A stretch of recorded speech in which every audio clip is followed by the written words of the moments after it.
Hey everyone, it's Paul here from the Bear Facts. I'm down at the Freo Roosters Willagee Bears game today down in Trinity Sports and Leisure Complex, and we bumped into an amazing man. His name is George Booth. You might know George Booth. He's part of the movement behind the getting helmets on heads in rugby league, grassroots rugby league. And if you haven't seen the helmets, they're amazing. They're an amazing helmet. They're great. They're produced by Game Gear, and we've had Peter Cummins on our podcast in the past talking about Game Gear and the helmets. You know that some of the NRL players are wearing them. What we're doing right now, we've got George with us here, and we've got Jason from Empire Rugby League. Now, this is a reveal. We're going to do a reveal here, and Jason's going to have a look at one of these helmets for the very first time and actually hold it and give us his impression on the helmet. And then we'll cut to George, and he can tell us all about the how the helmet come about. All right, guys. Yeah, Jason. You now have the first helmet. Well, that helmet's just been delivered to the club, and you take that out, so you get a feel, you know, for the makeup of the helmet. But you know, so these are the ones that Jake Trebojevic from Manly Sea Eagles yes, was wearing. Yes. Yeah. So what it was, in June 2023, I talked to Jonathan Thurston while he was here during State of Origin, and I got a photo. And he stayed on the field, and we talked about, he wore a helmet through his career, and I wore a helmet in my 150 games, first grade games and state games. I wore a helmet, and I appear to have come out without the impact of concussion. But what I do know is when I started doing research from the time that him and I met, we found, on average, 25 AFL and NRL players a week have concussion. Then you say that's not acceptable. So as the patron of the club, I decided the welfare of our players is paramount. Yeah. You know, so the idea was Peter Cummins kindly set up Game Gear, and the scientist happened to be in Silver Street, South Fremantle, and he'd been for a number of years trying to develop the ultimate helmet, not just for sport. Imagine cyclists and other types, but this helmet came out, and what it does was to diminish the impact on the field up to 90%. You can't say you wouldn't get a concussion, but taking 90% of the hit, you know, is better than some of the helmets the kids are wearing now, under 12. They got little rag helmets around their head to comply, but they really have no protection against head injury. And now what we decided to do at Fremantle is to adopt a policy of helmets on heads, and it would be every player. Eventually, I hope to have a helmet for every player, so that when they're given their jumper, shorts and socks, here's your helmet. And then obviously a lot of them will say, I don't want to wear it, and that's okay, but there will be a helmet for them here. And the club will own the helmet.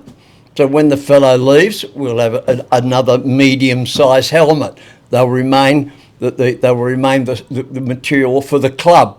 But what we know is, at this stage, we have a helmet that will take 90% of the hit.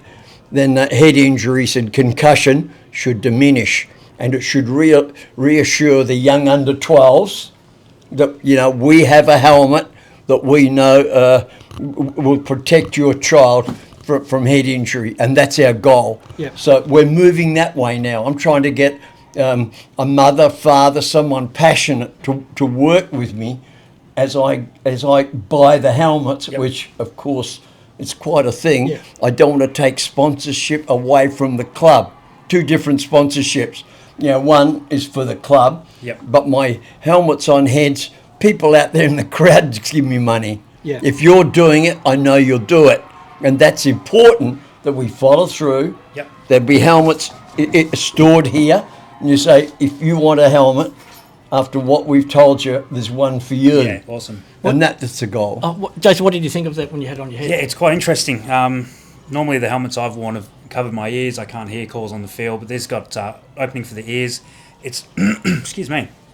It's really quite light, I'd say, and it's very ventilated, so you're not going to sweat too much in this thing either. But it is sort of a rubbery. You're definitely going to sweat, but not as much as I think as if you've got one of the regular helmets on or one of the regular headgear on. So I noticed when you put it on, you went from your normal look, and you put it on, you look like a Viking. You look like really the scare factor. Yeah. The scare factor's just gone up, and I'm like, if I saw you coming at me like that, I'd be. It feels really secure. And but it's important that the player still feels I have my own identity out there. Yeah. I'm number 8, but everybody knows I'm Bill Smith. Yeah. It's important we don't take away the identity of the player by putting a helmet on. But I mean, when you say to a player, the helmet you're wearing will only take 50% of impact, it might look good. But if you all run out together as a team with these on, you would confidently tackle. Yes. And the other thing that's important is Fremantle Club, like a number of the clubs, we have a very good medical support team. Chris Sanders would have to be one of the most experienced, on-field medical.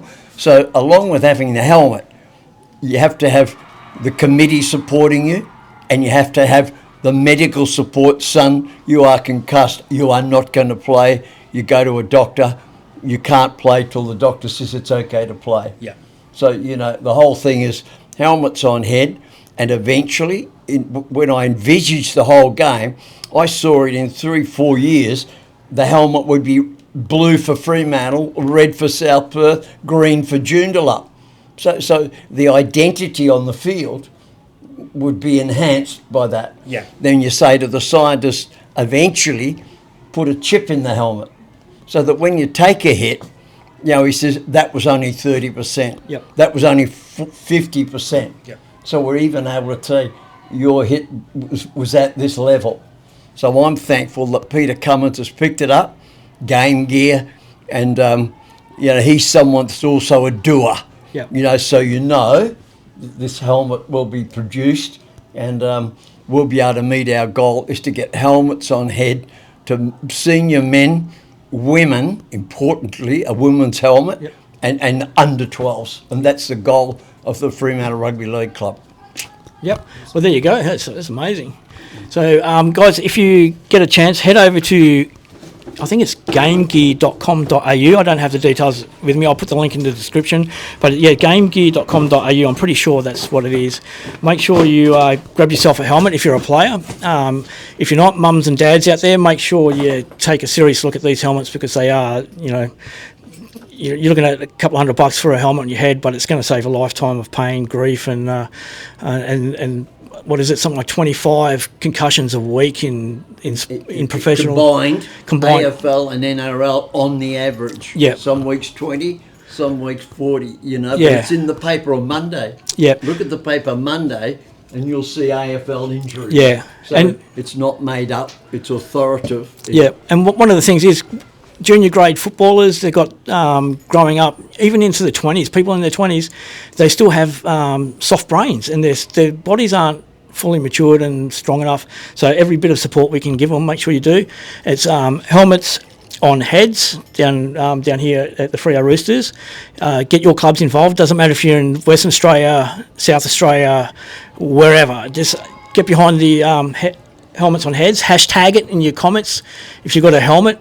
Put a photo, you can tag the Bear Facts, Empire Rugby League, Fremantle Roosters, and hashtag helmets on heads, and let us see your pictures. Put them up there. Let us see you protecting your noggins. So that's all from us here at the Bear Facts, Empire Rugby League, and Freo Roosters. Cheers. Hi everyone, Paul here again. I've got Gethin with me. You might know Gethin from the Fremantle Roosters. He's got the helmet that we've been talking about, and so we're going to get his opinion on it and see what he's like with the helmet. Thanks, Paul. Thanks, mate. No, it feels pretty good. It was round 3 against North Beach, and I copped a fractured eye socket and a cheekbone injury, so would have been 4 weeks out, but we had 2 buys in that period, so missed 2 games. Then I came back and got a knock on the other side of the other cheekbone. So, you know, for me, I didn't really want to miss any work coming up, and you know, I thought the best way to not rock up to work with a black eye, a cheekbone, is, you know, probably to protect it with something. So, yeah, I know it's not the flashiest looking, but you know, in terms of me being able to still do my job on the field and then rock up to work on a Monday, you know, it's probably the best thing for me. I'm not playing footy to be the best looking out there. I'm playing to get the job done. So, yeah, that's kind of why I decided to wear it. Yeah. How's it feel? Do you get your sweat? Can you hear everything that's going on? Yeah, like I can hear everything out there. Like, to be honest, I know people are a bit hesitant to wear headgear because they normally say, you know, I can't hear things out there. I personally think that's a bit of a myth. You know, when you grow up playing the game, you find a way to hear everything. So, yeah, look, it doesn't really affect me too much. I just go out there. My job's pretty simple. I'm a prop. I just get up quick and run and tackle anyway. So, yeah. Yeah. So, all right, enough about the helmet. Unfortunately, you didn't get the win today. Bit of a downer on that one. We were all rooting for you to go. What do you think is going to happen for the rest of the season? Look, I think we're getting there, mate. Like, we're not that far off it. You know, I think we put in a solid 65 minutes today, but it just shows like 15-minute laps against a top side like Willagee, you know, and they put about 5 consecutive tries on us, and that was, you know, was the difference at the end of the day. So we're not that far off. Like, I really do think we're going to keep building, and at the end of the day, if we can play our best footy come September, that's what matters. So, you know, we're just going to keep turning up to training, keep completing sets, and hopefully stop the errors, and you know, we can be in the fight. Too easy. Well, thank you very much. Thanks, mate. Good luck for next week. Cheers, mate. Appreciate Take it. care. Thanks, guys.